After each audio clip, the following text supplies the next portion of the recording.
Good morning, guys. I'm here to teach you about the pinch pot. This is what we've been looking at. So this is an example of a pinch pot that I quickly made, right, with some unique designs on it, lines and patterns.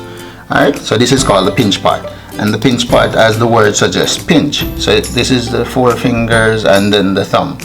It's a gentle pinch. Alright, good. I'll teach you. But I'll make mention of the other two pot building, traditional pot building techniques that exist. Alright, so here we have a slab pot, and it's a box basically. It's literally a box made of 1, 2, 3, 4, 5, so 2, 4, 5 slabs. Okay, so it's a box. It can be wide, it can be narrow, it can be short, it can be tall. Okay, and here we have the coil pot. All right, this is a coil technique I'll teach you. All right, good. Eventually I'll teach you about the coil pot. All right, when I mentioned the slab, a tile is a slab. All right, a slab of clay. You have a slab of wood, you have a slab of clay, you have a slab of concrete, but you have a slab of clay. All right, that's that. And I already showed you the coil pot. Alright, so let's focus now on the pinch pot. So these are some samples of pinch pot that we can make. You can make them small, you can make them large. So what you need to accomplish is a ball of clay.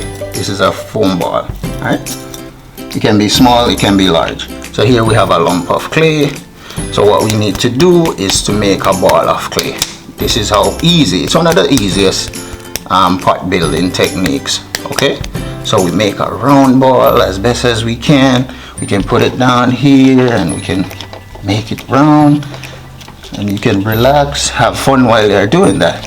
Alright, so now that we have this round ball, I'm trying to make it quickly for you. You're gonna put your thumb, squeeze on it as deep as you want that pot to be.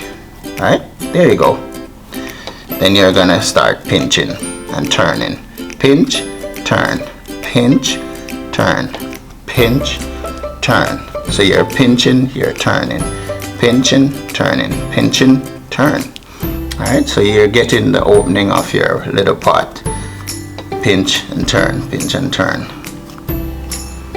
So you're pinching and you're turning.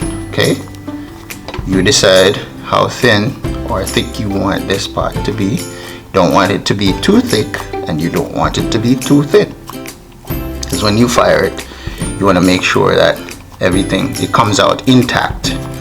Alright, so it's very easy. It's like you're making dumplings. I usually make dumplings when I'm cooking. It's made from flour, dough, back in my country, Jamaica, dumpling. So it's made of dough, like roti. You have to mix the dough until it's this hard, not too soft nor too hard, and then you put it in the palm of your hand.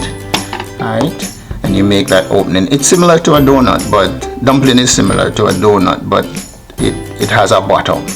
Okay, alright, so here we go.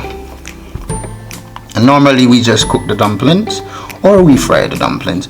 It's flour and salt and water. When you're frying it, you put baking powder in it. Alright, that's enough about cooking and flour dumpling.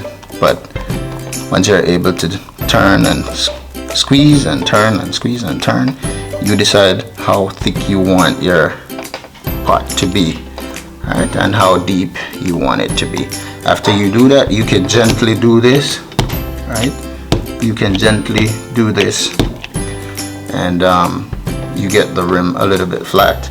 After that, you want to make sure the base of the pot is not too round, so it doesn't topple over.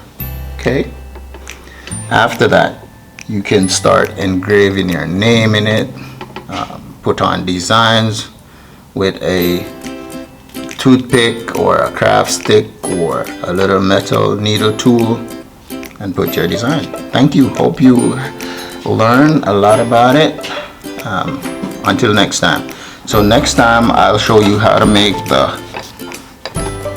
this kind of basket weaving the clay coil pots. Alright?